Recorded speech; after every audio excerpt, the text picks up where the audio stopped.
నమస్కారం. జనవరి 12వ తారీఖున God of masses Nandamuri నటసింహం మన నందమూరి బాలకృష్ణ గారి డాకు మహారాజ్ సినిమా రిలీజ్ అవ్వబోతుంది. మీ అందరికీ ముందుగానే సంక్రాంతి పండుగ శుభాకాంక్షలు. అండ్ అలాగే ఈరోజు మనతో పాటు టీమ్ ఆఫ్ డాకు మహారాజ్ ఉన్నారు. ప్రొడ్యూసర్ వంశీ గారు మనందరికీ బాగా తెలుసు, వారి స్పీచెస్ కూడా బాగా వైరల్. అండ్ అలాగే శ్రద్ధా శ్రీనాథ్ గారు, షీఈ్ అ ఫెంటాస్టిక్ యాక్ట్రెస్. ఎలాంటి వెయిట్ ఉండే క్యారెక్టర్స్ అయినా చాలా ఈజీగా పుల్ చేస్తూ ఉంటారు. ఇక బాబీ గారు ది డైరెక్టర్. బాలకృష్ణ గారిని ఇప్పటి వరకు మనం ఒక జోనర్లో చూస్తూ వస్తుంటే సడన్గా ఒక డిఫరెంట్ యాంగిల్లో ఎక్కడ డైలాగులు ఏమీ వినిపించకుండా జస్ట్ పేరు మాత్రమే చెప్పి ఒక ట్రైలర్ని అలా వదిలారు ఆయన, ద డైరెక్టర్ బాబీ గారు. And Pragya, this is the second film with Balakrishna గారు. సో తన ఎక్స్పీరియన్సెస్ ఏంటో షేర్ చేసుకోబోతున్నారు. సో ఈరోజు టీంతో పాటు నేనున్నాను. We will start with Bobby గారు. బాబీ గారు, టీజర్ మీ వాయిస్తోనే స్టార్ట్ అయ్యింది. పర్టిక్యులర్ రీజన్ ఏంటి? అంటే మీరు బాగా తెలిసిన వాళ్ళందరికీ తెలిసింది బాబీ గారి వాయిస్ అని. సో ఐ ఇన్స్టెంట్లీ రికగ్నైజ్డ్ అనమాట. అది దాని గురించి చెప్పాలంటే సుమ గారు, ఫస్ట్ నేను డమ్మీగా చెప్పేశాను. ఎవరైనా ఇంకా బెటర్ ఎవరైనా యాక్టర్స్ దగ్గర నుంచి కానీ లేదా ఇంకా బేస్ వాయిస్ ఉన్న వాళ్ళు ఎవరైనా చెప్పిద్దామన్న థాట్లో ఎడిట్లో చెప్పేశాను.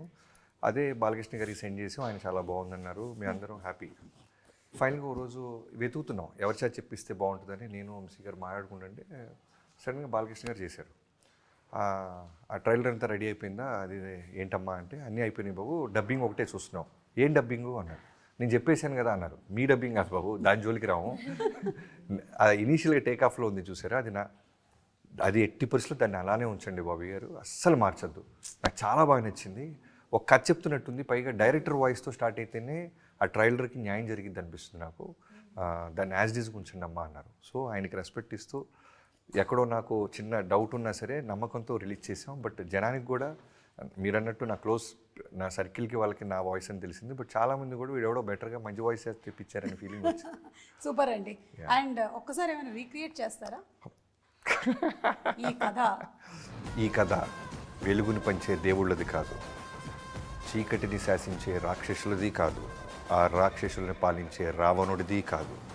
ఈ కథ రాజ్యం లేకుండా యుద్ధం చేసిన ఒక రాజుది, కండ్రగొడ్డలి పట్టిన యమధర్మరాజుది, మరణాన్నే వణికించిన మహారాజుది. పహచానా కౌన్? డాకు మహారాజ్. బాలకృష్ణ గారి డైలాగ్స్ ఏదైనా చెప్తారా? ఒక డైలాగ్ ప్రజ్ఞ.